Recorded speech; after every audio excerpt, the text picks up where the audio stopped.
and women. Move out of the darkness, follow the light. Come sell your business with us today. Home Digital FM, let your customers know what you're offering. Be on top of your competitors. Home Digital FM, we will help you stand out. Come advertise with us today for all your businesses. We offer live program coverage both on Facebook Live and on the radio. Exos to sell your products and services. The media is in control. Tell your customers when, where, and how to meet you through Home Digital FM. Don't worry. Do your business. We will sell you out. Call us today on 734-3125 or 200-5770 620-1413 766-8394. Home Digital FM. Follow the light.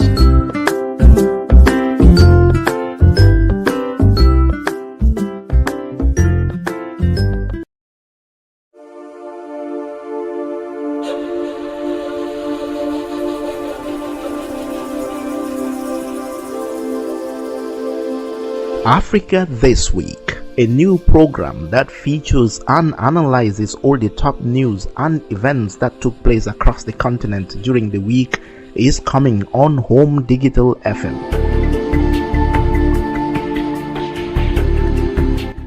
The 1-hour Week in Review program will exhibit experts and commentators to look back on the news of the past 7 days and break down stories and issues across Africa that everyone is talking about.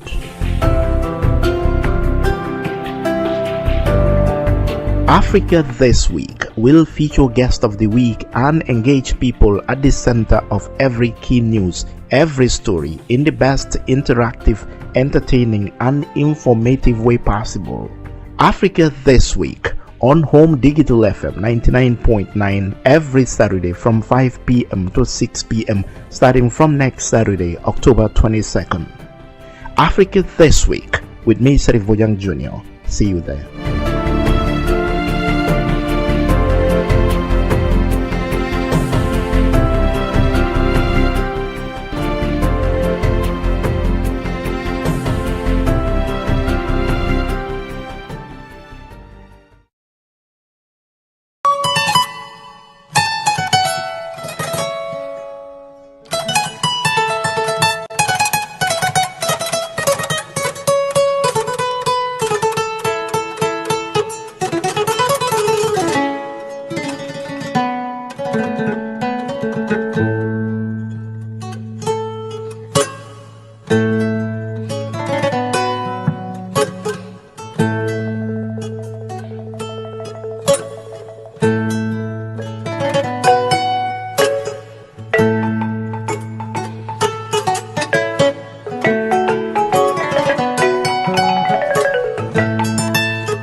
Hello and a very warm welcome to your Week in Review program, Africa This Week, looking at the continent's top stories over the last 7 days. Coming up in this edition, Guinea's ruling junta ordered prosecutors to prosecute former President Alpha Condé and more than 180 other officials and ex-ministers for various alleged crimes, including corruption. A court in the French capital sentenced a former Liberian rebel commander to life in jail for wartime atrocities in Liberia. This judgment sends a clear message that while justice may not always be possible immediately, it can catch up with perpetrators, and in this case, it has. A Gambian delegation led by Justice Minister met with ECOWAS authorities in Abuja to explore the possibility of establishing a joint hybrid court to prosecute human rights violations by and under former President Yahya Jammeh.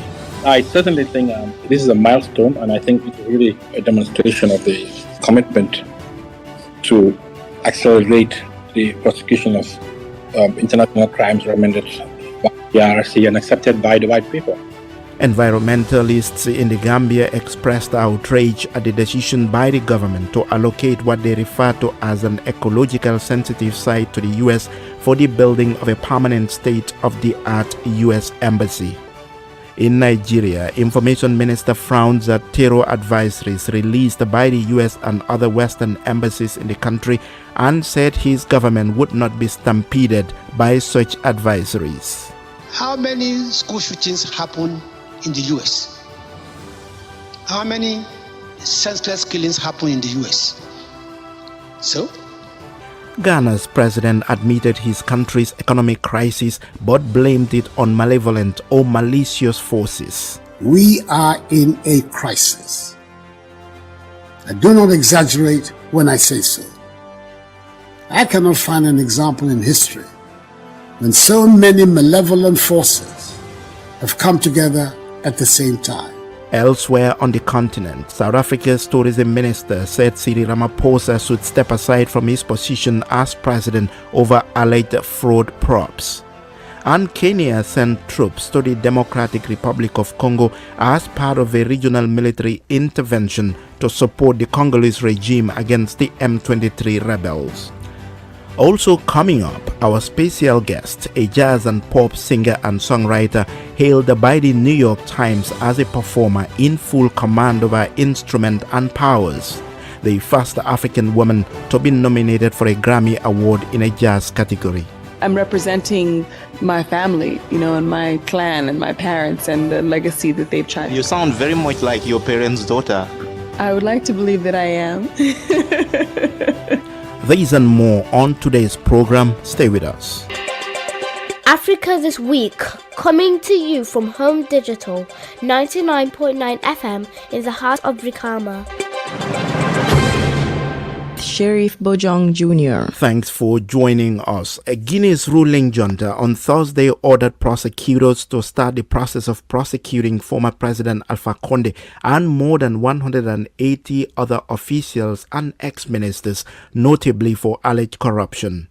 The junta, led by Colonel Mamadi Doumbouya, overthrew Condé's government in September last year, citing alleged rampant corruption as one of the reasons for the coup.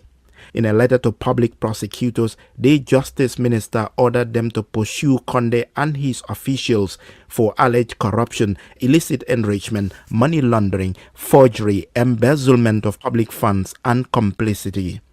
The officials include ex-Prime Minister Ibrahima Kassory Fofana and the former Ministers of Defense, Economy and Trade, as well as a number of Condé's presidential advisors. A French court has sentenced a former Liberian rebel commander to life in jail for war atrocities committed in Liberia. The Paris Criminal Court delivered its judgment Wednesday against Kunti Kamara, also known as Kunti K, for complicity in crimes against humanity and responsibility as a direct perpetrator for torture and barbaric acts during the Liberian War more than 25 years ago. During the trial, which lasted just under 4 weeks, witnesses described the killings, rape, beatings, forced labor, and torture by Ulimo members. Some victims identified Kamara as physically involved in committing the crimes. 48-year-old Kamara is a former commander of the United Liberation Movement of Liberia for Democracy, or ULIMO, a rebel group that was active during Liberia's first civil war, which lasted from 1989 to 1996. According to Ellis Kepler, Associate International Justice Director at rights group Human Rights Watch, the verdict was a ray of hope for the Liberian victims. She spoke to me on the line from New York. This verdict and conviction represents an important step for victims of civil wars era crimes in Liberia. To date, almost no one has been held accountable for these crimes. Liberia has taken no concrete steps to prosecute past abuses, and there were widespread atrocities committed during the civil wars in Liberia. Mass killings, sexual violence, torture, pillage. And this decision is a rare ray of hope for the victims. This case progressed in France. prosecuting crimes committed abroad in Liberia. It's the first case of its kind in France that does not relate to the Rwandan genocide, and it's being pursued under the principle of universal jurisdiction, which allows countries for some crimes, because of their gravity, to prosecute them even if there's not a direct link in terms of the crimes or the alleged perpetrator to France. So, as you said, Camara's conviction was possible because he was in France, a country where laws recognize universal jurisdiction over certain serious crimes. In Liberia, there are a lot of other people that were accused of war crimes, and nothing, as you said, has been done.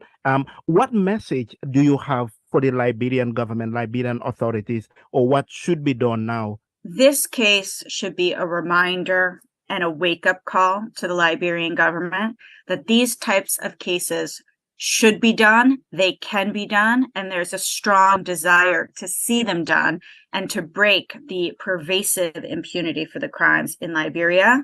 Back in 2009 already, there was a truth commission set up in Liberia that recommended the establishment of an extraordinary criminal court in the country that would function with the participation and involvement of international judges, prosecutors, and other staff, alongside Liberian judges, prosecutors, and staff, which can be a really positive model to see that countries that need support and to bring relevant expertise to try these cases and assurances of independence are able to then do cases in country.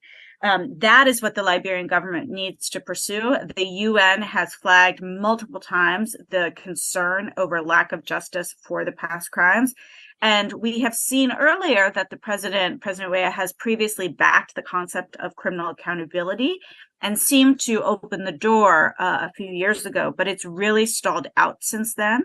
And what we need to see is the government request assistance from a range of international partners that have experience and ability to assist Liberia in this endeavor. And then finally, Ellis, what message does this French court judgment send to people who commit atrocities and then think that they can escape from the long arm of the law, in consideration of the fact that this judgment came more than 25 years after Kunti Camara committed those crimes? This judgment sends a clear message that while justice may not always be possible immediately, it can catch up with perpetrators, and in this case, it has. Ellis Kepler, Associate International Justice Director at the rights group Human Rights Watch. A Gambian delegation led by the Attorney General and the Minister of Justice during the week met with ECOWAS authorities in Abuja, Nigeria, to explore the possibility of establishing a joint hybrid court to prosecute human rights violations by and under former President Yahya Jammeh. The Ministry of Justice tweeted Tuesday that talks were fruitful, adding that both sides have agreed to promptly set to work in examining the technical aspects of this collaboration, as well as in other areas of Gambia's transitional justice process. Last week, human rights and civil society groups called on the government to speed up processes for prosecutions of those Jammeh-era officials implicated in the TRRC report.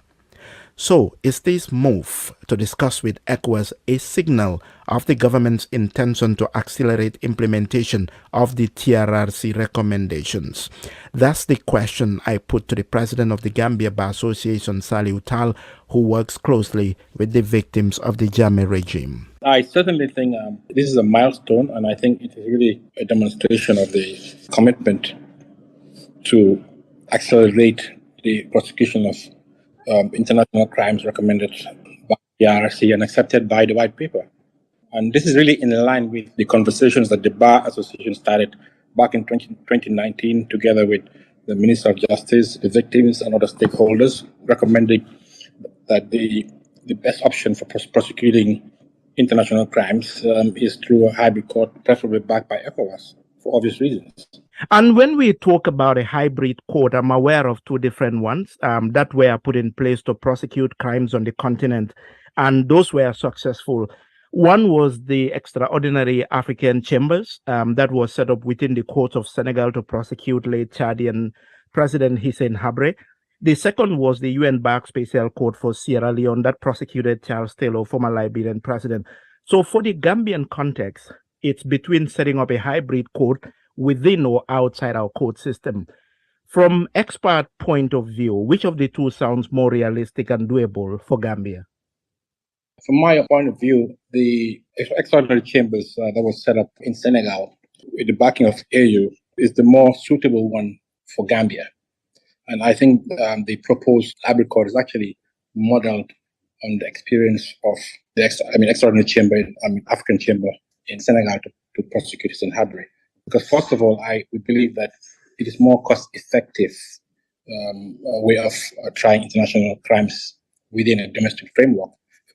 By way of comparison, for example, the special court in Sierra Leone cost almost over $200 million plus, and the external chambers in Senegal cost a bit over $11 million. I mean, it is not to say that cost is the only factor, but also the other factor is it also allows more domestic participation. The extraordinary chambers in Senegal, the majority of the judges were Senegalese judges, Senegalese experts, and with few international experts. And the idea we are proposing that we want a Gambian-led process, Gambian process, supported by ECOWAS, because one way in ECOWAS, two ECOWAS nationals were also victims of atrocities committed by the previous by Jammeh and others, as alleged in the TRRC. And three, partnering with ECOWAS would allow us to use international law to try international crimes, which ordinarily we will not be able to do under our domestic laws. And of course, three, in the case of the need to extradite some of the accused persons or perpetrators are not in the Gambia, and to extradite those people, the force of ECOWAS would be easier to extradite Jammeh or others. If ECOWAS asked for his extradition as opposed to one country. Mm-hmm. And regardless of what model is chosen, is this court likely to be held inside the Gambia, within the Gambia, or outside? Well, the proposed model is that primarily the court will be located in the Gambia, right? But with the option to sit outside the Gambia if there's a need to do so. For example, if it is for security reasons or for other reasons, there's a need to prosecute, let's say, Jammeh outside the Gambia, which I think is the predominant view, then the court actually can sit in a third country to prosecute that person under the same jurisdiction. As you know, for example, Charles Taylor was prosecuted in The Hague by the court sitting in Sierra Leone, under the authority of that court in Sierra Leone. Yeah. And in an interview with VOA Tuesday, Justice Minister Dauda Jallow said, and I quote, "When the court is properly constituted, all necessary steps will be taken to extradite the former President Jammeh to face justice," end of quote. How possible is the prospect of extraditing Jammeh to face trial instead of trying in absentia? I think with the full backing of ECOWAS, that if there's a political will within the ECOWAS polity of states that there's a need to try and extradite Jammeh, I think it is really possible to do so. Because if ECOWAS demands for Jammeh's extradition to Equatorial Guinea, and probably even with the support of AU, and I think there's a realistic possibility and chance of him being extradited, as opposed to just Gambia asking for it. The president of the Gambia Bar Association, Saliu Tal. Still in the Gambia, environmentalists and environmental activists have expressed outrage at the decision by the government to allocate what they refer to as an ecological sensitive site to the U.S. for the building of a permanent state-of-the-art U.S. embassy. In a press statement last week, the government said the proposed property, measuring approximately 10 hectares or 25 acres, is the property currently being occupied by the West Africa Livestock Innovation Center in Bijilo. According to the statement, the Bijilo Forest Park will not be affected, but activists are suspicious and concerned. Ahmed Manjang, a prominent environmentalist, explains why. We are very, very outraged. This place was originally gazetted in 1951, and these people came, they decorated, they put a conference center there, and ironically, they named it after Sadauda. Could you imagine the old man might have been, grumbling in his grave? Okay, you think that's a one-off, and all of a sudden they are back in again and give it to the Americans to use it as an embassy. This is part of the Gambia historical heritage, and taking it there will have a serious impact, not only on animals, but human beings as well. This is serving as the wind cover. These are the last remaining green belt in the urban centers. You take them off, the temperature will shoot up, people will suffocate with all this smoke, and Bakote dump inside. Nobody is measuring, but the impact of these forests on absorbing those excess carbon, from Bakote dump inside is unbelievable. You see in the paper, they say is the ITC, former ITC. This is within the roaming range of the monkey. So if you fence that off, you are, making the place more tighter for these endangered species, especially the Colobus monkey, which in the whole world we have only 2,000, and about 1,000 of them are living in the Gambia. So if we are thinking like progressive nations, this is a gold mine for our tourism. But instead, we are killing that thing off. And also on the side of the health, forests are the lungs of the earth. So if you should take that forest cover now from the urban centers where half of the Gambian population lives, it is just like ripping their lungs up. How can anybody justify that in the name of development? Right. And in my last week post also, I speculated that, if the American have this, we might not even have access to the adjacent beaches. And in their map, I was shocked. I saw a road, leading to the beach. They say American controlled road. So the government said that Bigelow Forest Park would not be affected. It's already affected. It's already affected. So any development on the allocated site for this embassy will be an affront to the park. Yeah, we also put this to them. You have a lot of security guards, and these animals will be roaming about. Don't you think this animal will always be triggering of your security installations? And the guy wrote it down, because anything you see next to they take a lot of notes. But we have to give them credit. They were very open, and that's the US embassy. You and others met the ambassador and the team. What did you tell them, and what did they say? We told them, well, as far as we are concerned, from the introduction which was given by the Mohamed Ikeba, who is a beneficiary to this U.S. environmental grant. But he said, however, what you give me, is even useful. So for you to turn around and do this, it's like undoing all the efforts, all the money you spend on my project. So we say no to this completely. There is no if and but. We will agree, and we will not stop. And we have a plan. We're going to intensify our campaign. We're going to meet the Alikalo of Bigelow and also the surrounding villages like Manjai and Kololi, and we're going to speak to their MP as well to get them all involved, and the locals, because this means something you wouldn't believe. But even the forestry, as useless as they are collecting a minimum of 3 million every month from the monkey park. So it's their biggest honor, and also this is the last remaining recreation area for the people in the combos, and also it serves as a research. What's the point of now introducing ecology and also environmental studies at the University of the Gambia when there is nowhere to go and do their research? How is the state-of-the-art visiting center going to benefit the monkeys? One may wonder, is a lot of land, plots of land in the Gambia, different places in the Gambia. Why do you think the government decided to choose this particular spot? Because the government is not thinking. There are very, very few people in the government who are thinking. I even suggested to the Americans, from Batokunku to Carton, there are a lot of disused mines. The UK have the capacity to rehabilitate those mine pits. They are big fronts. And put their embassy there. And I also pointed out that you can also contribute to the congestion of the urban centers by taking your embassy out of the Greater Banjul area. Gambian environmentalist Ahmed Manjang. Senegalese customs said they have seized 300 kilograms of cocaine worth around $36 million aboard a truck near the Malian border in the biggest land seizure of the drug in the country's history. The customs authorities said the drugs were found on Saturday at Kidira in a refrigerated lorry that was heading to the capital, Dakar. In a statement, they said the two drivers of the lorry have been arrested and a quantity of cash in dollars and West African currencies was seized. Burkina Faso's new Prime Minister Apollinaire Kyalem Dotambela Sunday hinted that his country may strengthen its ties with Russia in the light of the New Deal insecurity. In several French-speaking African countries, Russia enjoys growing popular support, while France, the former colonial power, is increasingly vilified.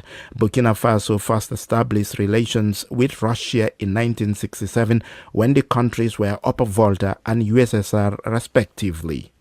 Burkina Faso has been marked by anti-French protests in which some demonstrators have waved Russian flags and demanded the departure of a contingent of 400 French special forces. In an interview on public television on Sunday evening, the Prime Minister said perhaps with the new security situation, Burkina Faso would re-examine its relations with Russia to see if it should be strengthened in one sector or not, and if it should be reoriented in the interest of Burkina Faso and in respect of its sovereignty. But he warned the pro-Russia street marchers that it wasn't up to the street to tell the authorities to do this or that. He said the best support for the current regime was for the marchers to go to the front line to help fight against insecurity, to make a financial or material contribution to help the soldiers in the front line or to help the victims of terrorism, rather than what he calls spending time walking in the streets. Mali's economy minister Aluseni Sanu Wednesday told his compatriots that his government was expecting Russia to send shipments of fuel, fertilizer and food worth around $100 million to Mali in the coming weeks. In August, the Russian President Vladimir Putin discussed the provision of such supplies with his Malian counterpart, a sign of deepening ties as Bamako's relationship soured with its longtime ally and former colonial ruler France. Speaking on national television from Moscow, where he was visiting, Minister Sanu said Russia was going to send 60,000 tons of petroleum products, 30,000 tons of fertilizer, and 25,000 tons of wheat. In October, Putin told Mali's interim president Assimi Goïta that Moscow was committed to strengthening cooperation to help root out terrorist groups in Mali, according to a Reuters report. Fighters from the Wagner Group, a Kremlin-linked private military company, have been supporting the Malian army in its fight since late last year. Now to Nigeria, where Minister of Information and Culture Alhaji Lai Mohammed has expressed outrage at terror advisories released by the U.S. and other embassies in the country and said the Nigerian government would not be stampeded by such advisories. Last week, the U.S. Department authorized the departure of known emergency U.S. government employees and their families from Nigeria, while other Western embassies warned their citizens to limit travel to the country over what they said was an increased threat of terrorist attacks in Abuja in particular. But during a cabinet meeting in Abuja, Minister Mohammed questioned the authenticity and sincerity of the warning, which affected businesses and movement of people in especially Abuja. I would think they are right to say their people should go home if they want to. But we as a country have a responsibility to keep our country safe, and we are not going to be, stampeded at all by whatever any government decides to tell its people. And look, the concrete step is that people should stop spreading unverified news. That's what I'm saying. Unverified news. You see, look, how many school shootings happen in the US? How many senseless killings happen in the US? So, have they been able to predict what is going to happen next? Which school is going to be a victim next? Do Nigerians in the US actually also feel safe? I think you should stop the marketing your own country. Nigeria's Information and Culture Minister Alhaji Lai Mohammed. Still in Nigeria, rights group Human Rights Watch said the decision by Borno state government to shut down its camps for people displaced by the Boko Haram conflict has pushed over 200,000 people into deeper suffering and destitution, stripping them of humanitarian support such as housing and food. In a 59-page report released Wednesday, the group documented the effect of the shutdown on displaced persons and how the authorities have failed to provide adequate information or sustainable alternatives to ensure their safety and well-being. Anyeche Ewang, Nigerian researcher at Human Rights Watch and author of the report, spoke to me from Abuja. The shutdowns began last year around May 2021. Initially, when the shutdowns began, there wasn't a clear announcement about, the extent that it would take or how long or how many people would be affected. But we soon saw, after a few camp closures, that in October of last year, the Borno State governor announced that, in fact, all the IDP camps in Maiduguri, the capital city, which is essentially the safest place in the state at the moment, would be shut down, and IDPs would be required to, either return to their home communities, which the government said was now safe, or to any place that they choose, within the state. So, the reasons that the government gave have differed at different times. At first, there were concerns that the government raised around the camps becoming a place where all sorts of criminal activities were ongoing, including thuggery. They said, they mentioned issues around drug dealing and prostitution. And we know these are not reasons why camps should be shut down. There are many different avenues by which the government can intervene in any alleged criminal activities, including by investigating and prosecuting criminals. But, that was one reason. Another reason that was given was the fact that these camps were situated in properties that the government had slated for different uses before the insurgency became what it is today, that required many people to live in displacement camps. Some of these uses included teachers' housing estates or housing estates for civil servants. Those were two main reasons. But I think the reason that has been most consistent is that the fact that the government aims to win displaced persons off of humanitarian aid. At different times, the government representatives, including the governor, have said that displaced persons have become so used to development aid that they have a mentality that they're entitled to it, and that is wrong. And so people need to get off of development aid, and and this is again not a reason to shut down camps. The shutting down of the camps for the displaced, those displaced by the Boko Haram insurgency in the region. What conditions have they been living in since the closure of these camps? They're living in really bad conditions. I visited some of the makeshift, shelters that they've had to build for themselves. And, one case really stood out for me. There was a family of about 6 people. The night before I visited their home, it had rained heavily in Maiduguri. So this family decided to stay back in Maiduguri, and they just used the money that they could have, or that they could get, to build some sort of makeshift structure. But, it turned out that this structure would not hold. And the rains, as they poured, completely soaked through the roof and, poured down on their belongings and on them at night while it rained. So, the next day when I visited, all of their belongings were brought outside to dry. Mats, mattresses, children's school books, clothes. It was the most heartbreaking thing. And obviously they couldn't sleep, through the night because of the rains. And people are also struggling to feed themselves. Now, when they were compelled to leave the camps, that meant that they were cut off from humanitarian support that they received in the camp. So food aid, sanitation facilities that they had access to, healthcare facilities that they had access to, in some cases, educational facilities that their children had access to within the camps. They were completely cut off from all of this. And Anyeche, you said also in your report that the government did not prepare them in advance or even give them alternatives, before shutting down the camp. Yes. So the way in which people received the information was very interesting. Many people said they heard it over the radio, or they heard it as a rumor from someone in the camp or from someone outside the camp in another camp that had already been shut down before theirs. Anyeche Ewang, Nigerian researcher at Human Rights Watch, so speaking to me on the line from Abuja. Ghana's President Nana Akufo-Addo has admitted his country's economic crisis but blamed it on malevolent or malicious forces.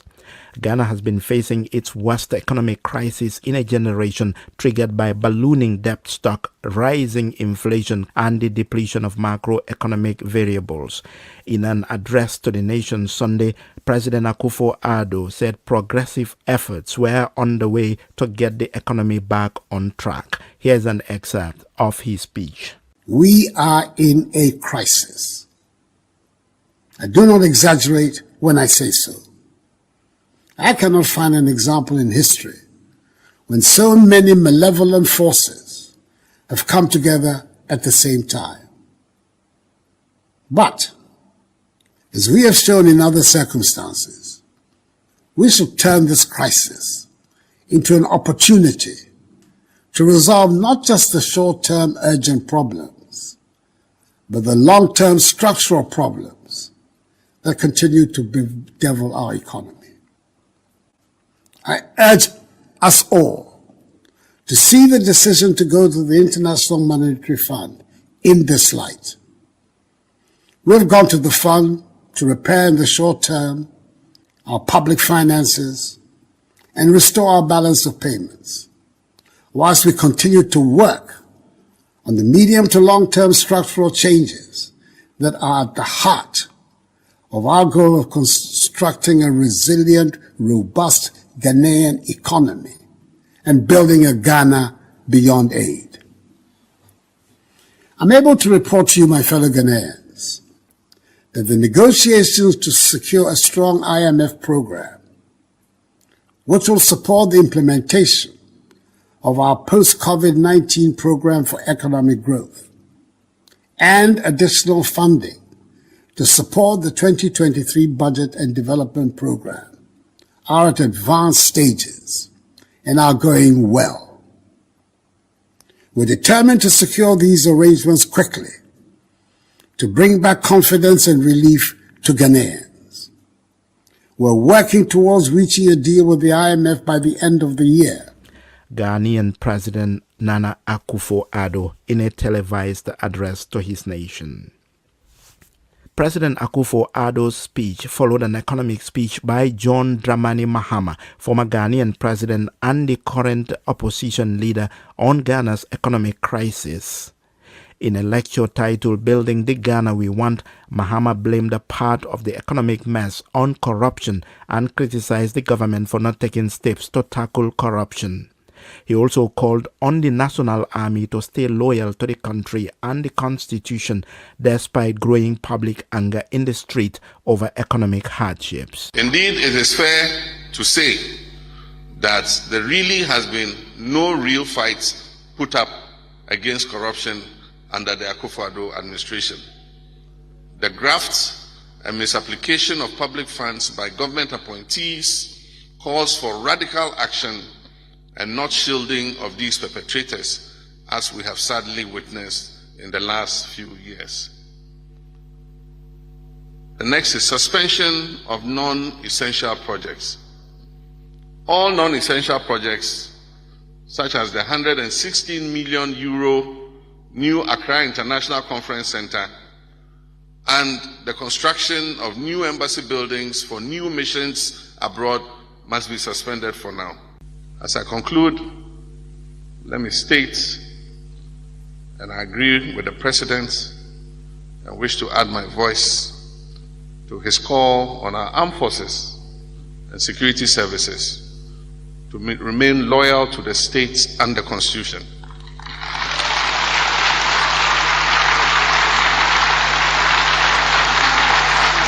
The current economic circumstances, though dire, do not give excuse for any acts that are unconstitutional. Working together as one people and using the levers of our Ghanaian constitution, we can turn the situation around. Former Ghanaian president and the current opposition leader John Dramani Mahama. You are listening to Africa This Week on Home Digital FM with me, Serif Boyang Jr. A reminder of our top stories. Guinea's ruling junta ordered prosecutors to prosecute former President Alpha Condé and more than 180 other officials and ex-ministers for various alleged crimes, including corruption. A court in the French capital sentenced a former Liberian commander to life in jail for wartime atrocities in Liberia. And Ghana's president admitted his country's economic crisis but blamed it on malevolent or malicious forces. Still ahead in the program, South Africa's tourism minister said President Cyril Ramaphosa should step aside from his position as president over alleged fraud probes. And in sports, FIFA warned the Tunisian Football Federation that their team's participation at this month's World Cup could be under threat if there was evidence of government interference within the organization. We also have our special guest, a jazz and pop singer and songwriter, and the first African woman to be nominated for a Grammy Award in a jazz category. Stay with us. Africa This Week, coming to you from Home Digital 99.9 FM in the heart of Brikama.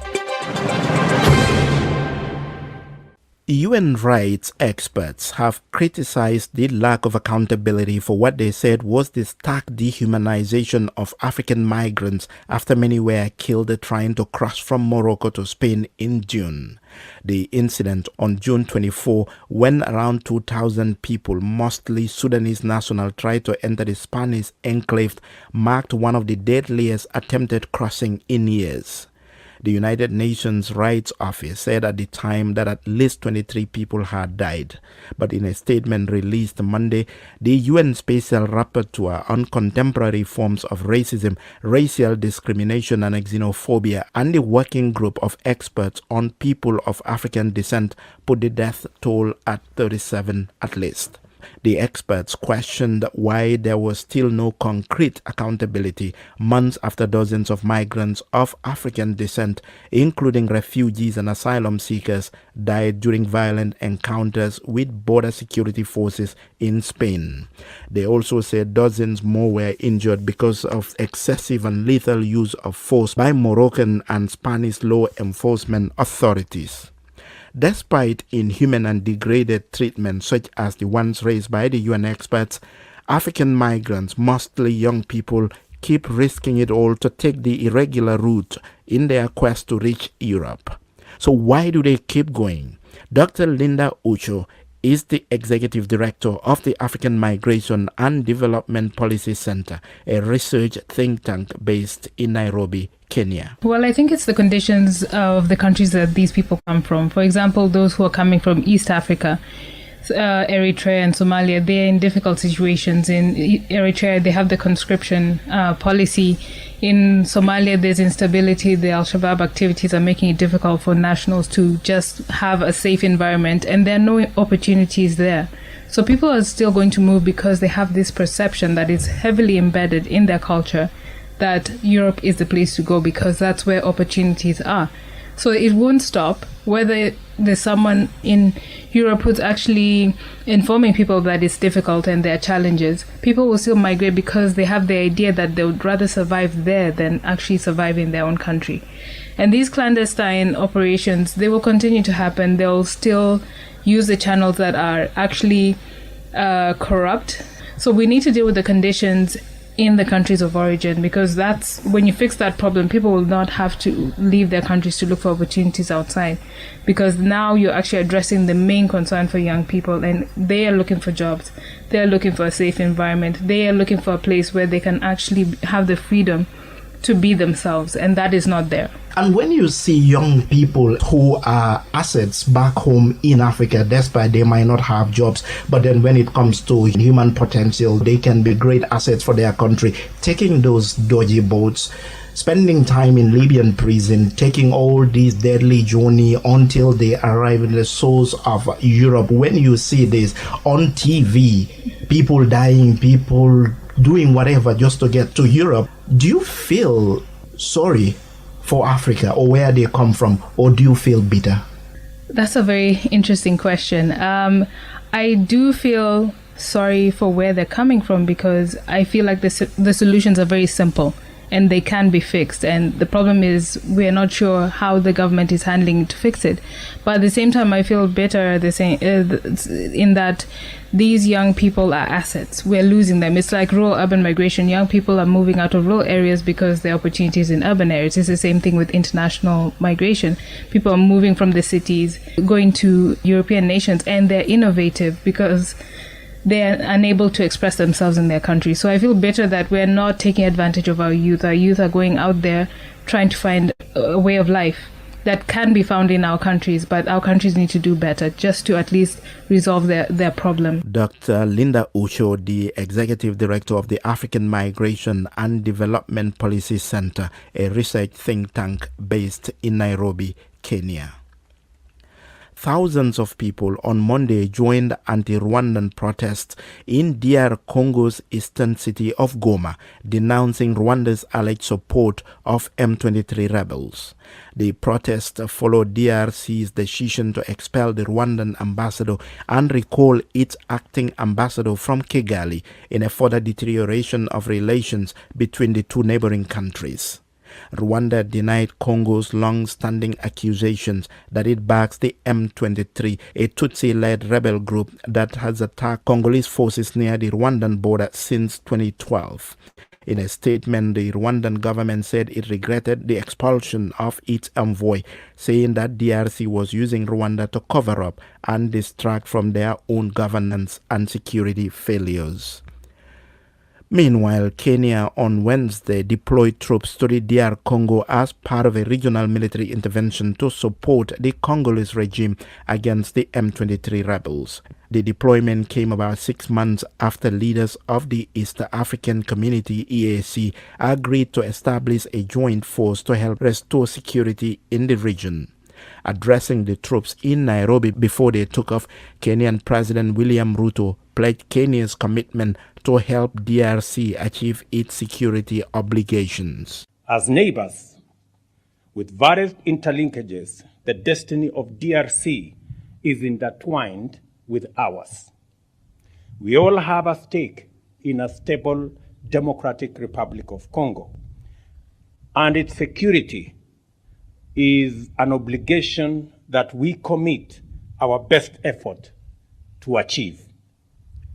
The DRC has made encouraging steps to stabilize, create national capacity to provide security services, as well as guarantee opportunities for its citizens.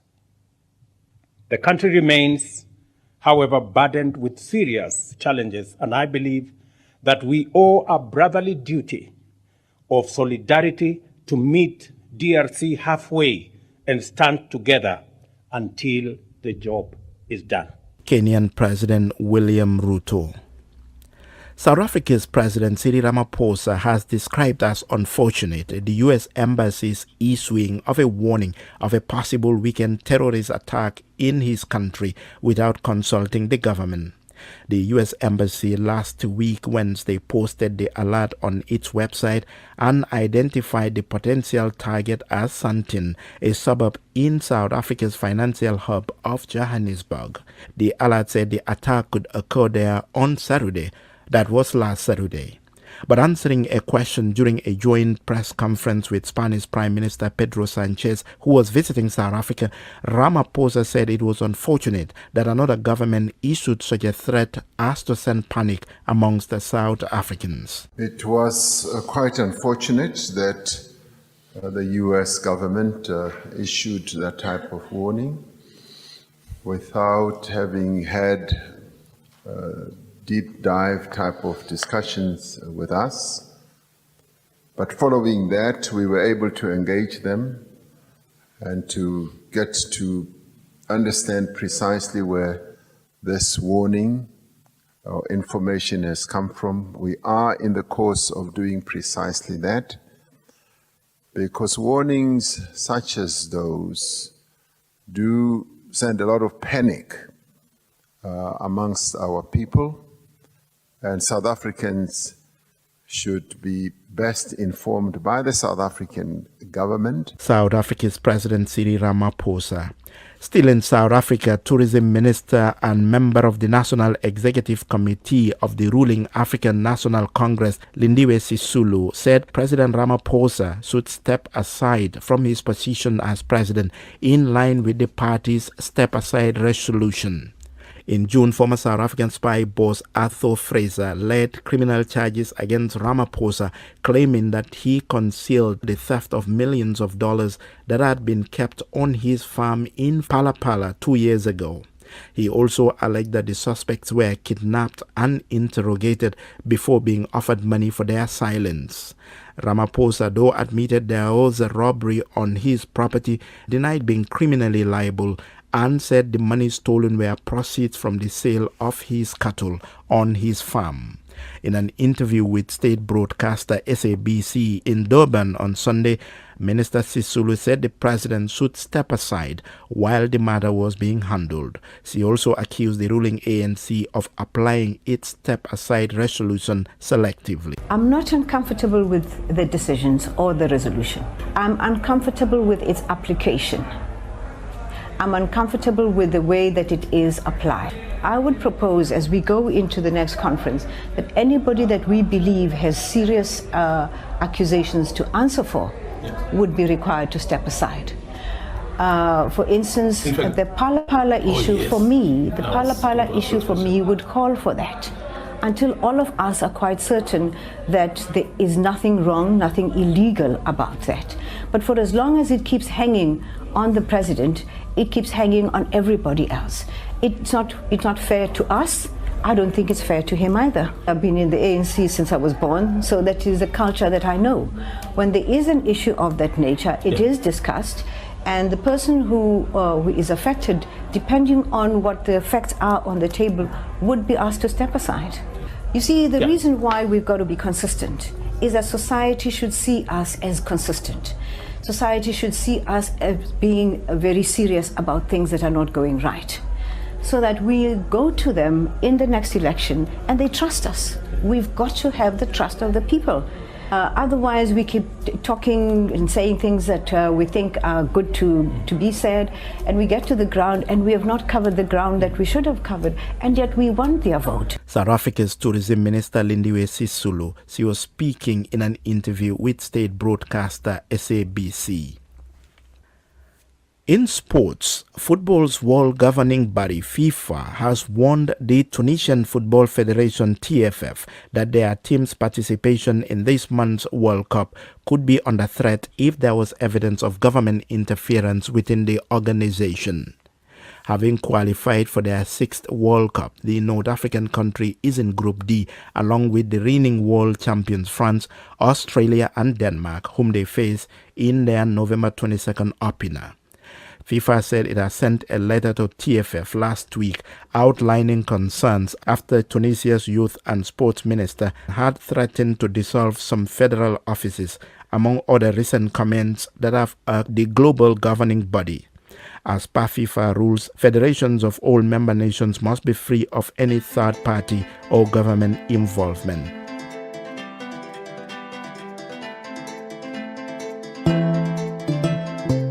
Now time for our special guest segment.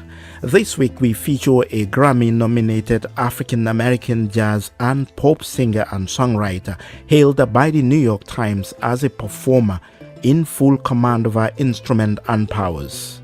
National Public Radio NPR described her craft as an elegant amalgam of the music she loves and the bicontinental experiences that have shaped her life. Somi, the first African woman to be nominated for a Grammy Award in a jazz category, was born in Illinois to parents who emigrated to the US from Rwanda and Uganda. Somi began performing jazz standards and developing her own sound, which she calls New African Jazz. A Billboard charting singer, she carved out her own path as an artist, scholar, and activist, and her musical identity traversed the cultural bridge between Africa and America.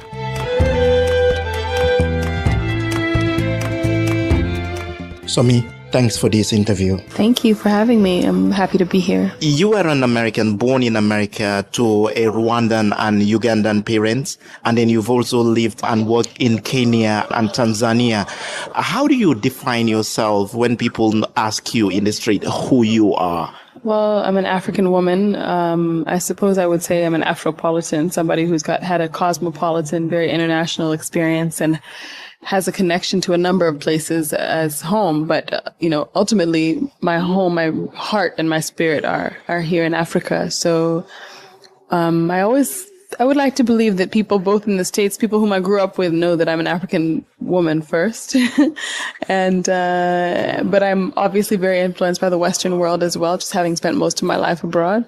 So I would say, a new African, because we have now found ourselves interacting with ourselves on the continent and all over the world. So probably someone coming from a new African social experience. All these backgrounds, the cultural backgrounds, Uganda, Rwanda, and all that, how does that contribute in shaping your life today? I would say greatly. In terms of being a Ugandan and a Rwandan, I had East African values that were in the home that I was raised in. My parents were very, I wouldn't say traditional, but they definitely reminded us of where we were from and that we never lost sight of that. We were African children and that we couldn't just run off and, start behaving like maybe American children behave, which isn't a bad thing, but just as a... So they wouldn't let you drown into this wilderness of America? Well, I'm not saying that, America is full of all sorts of wilderness, but I would say it's different, and some things that are culturally comfortable and some things that aren't, that are uncomfortable. So they would just always remind us of those things that weren't so comfortable for them. And I think that I've kept a lot of that, but I've also, obviously, I grew up, I'm also American in a lot of ways. So in terms of how it's influenced my life, my worldview, I, again, have a very strong connection to home.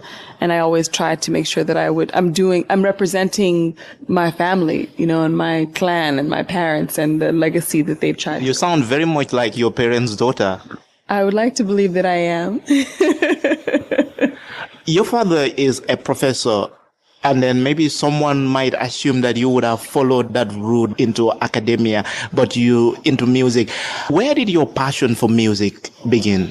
Well, yes, while my father was an academic, my parents both had a great love for the arts. They both work in medicine, in sciences. And I think that it's really ultimately about the fact that they were so open-minded and they always encouraged me to be myself.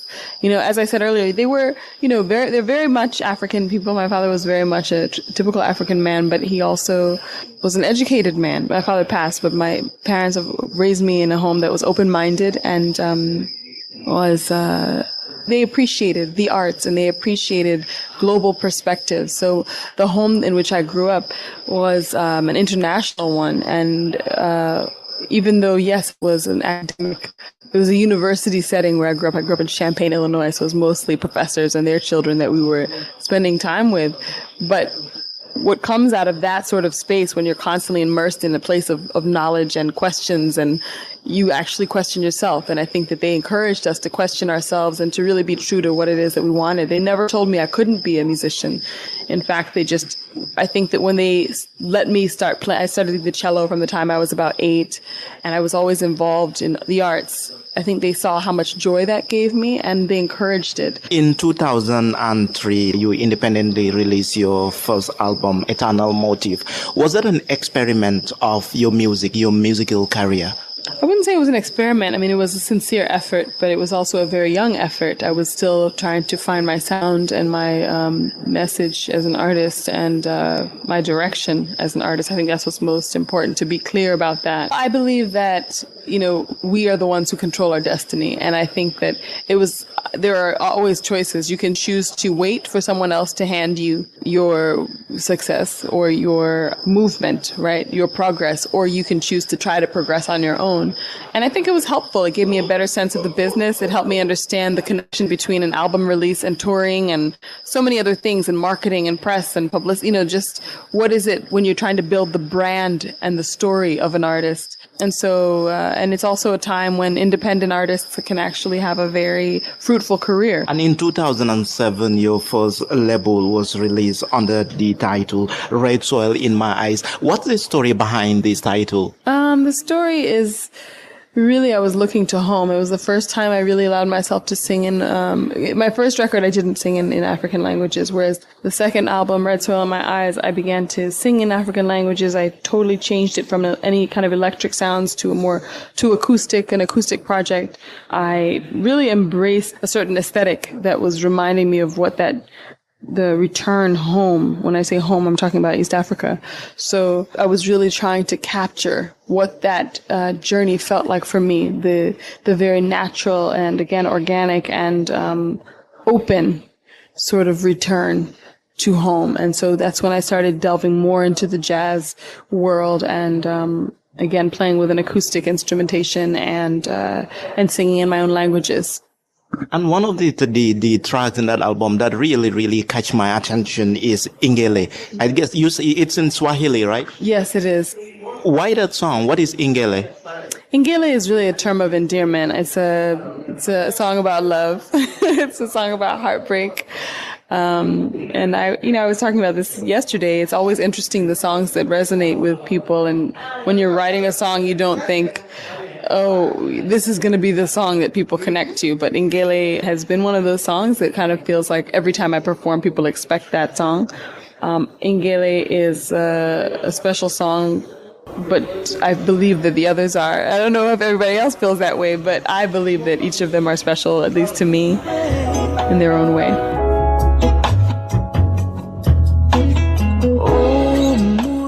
That was Somi, our special guest and a Grammy-nominated African-American jazz and pop singer and songwriter, hailed by the New York Times as a performer in full command of her instrument and powers.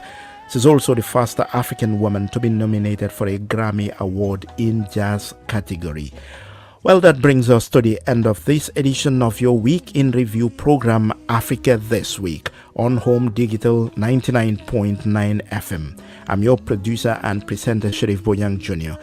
I'll leave you with Somi's hit song, Ingele. Thanks for your company and join me the same time next week for another edition of the program. Bye.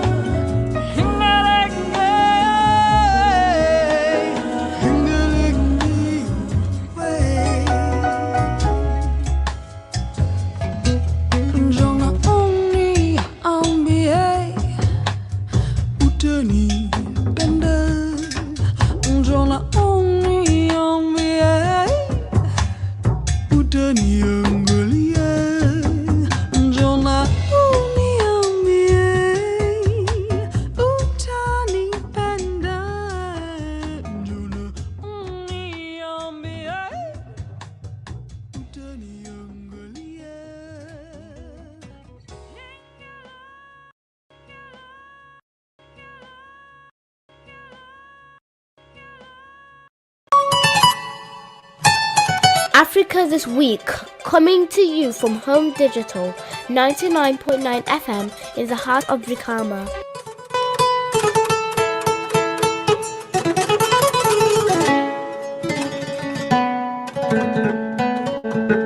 Africa This Week, coming to you from Home Digital 99.9 FM in the heart of Brikama.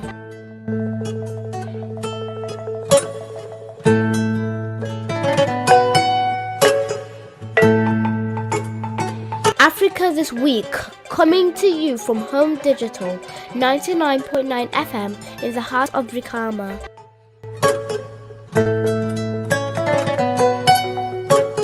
Africa This Week, coming to you from Home Digital 99.9 FM in the heart of Brikama.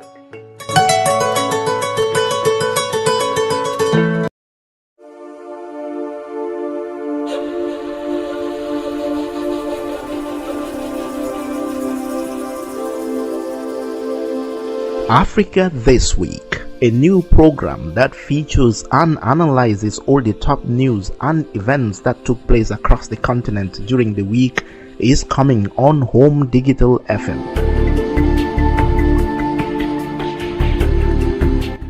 The 1 hour Week in Review program will exhibit experts and commentators to look back on the news of the past 7 days and break down stories and issues across Africa that everyone is talking about.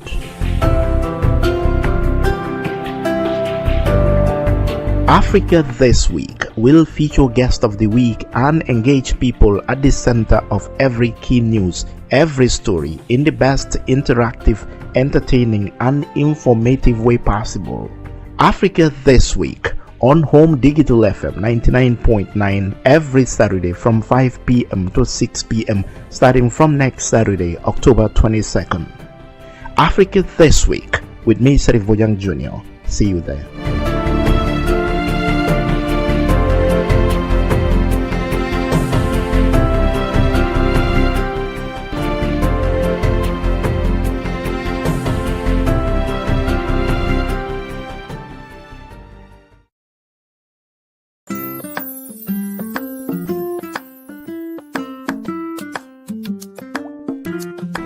Digital FM 99.9 in Brikama Town. For all the businessmen and women, move out of the darkness, follow the light. Come sell your business with us today. Home Digital FM, let your customers know what you're offering. Be on top of your competitors. Home Digital FM, we will help you stand out. Come advertise with us today for all your businesses. We offer live program coverage both on Facebook Live and on the radio. Text us to sell your products and services. The media is in control. Tell your customers when, where, and how to meet you through Home Digital FM. Don't worry. Do your business. We will sell you out. Call us today on 734-3125 or 200-5770, 620-1413, 766-8394. Home Digital FM. Follow the light.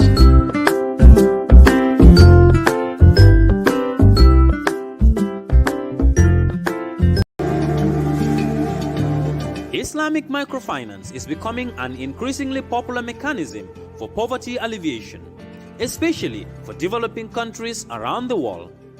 This microfinance service adheres to the principles of Islam as a form of social responsibility.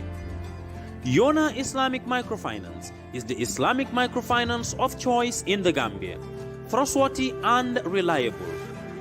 At Yona Islamic Microfinance, we provide savings products, current accounts, financing products in conformity with Islam.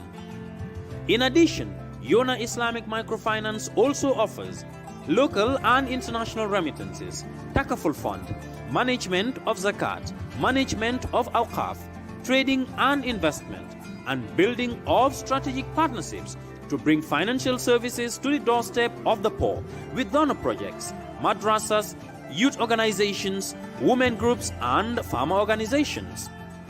Make a choice with Yona Islamic Microfinance today. For more information on Yona Islamic Microfinance, call 377-2151 or 9832-151 or visit Yona head office at Tipa Garage, Bakote, or visit any Yona branch located countrywide near you.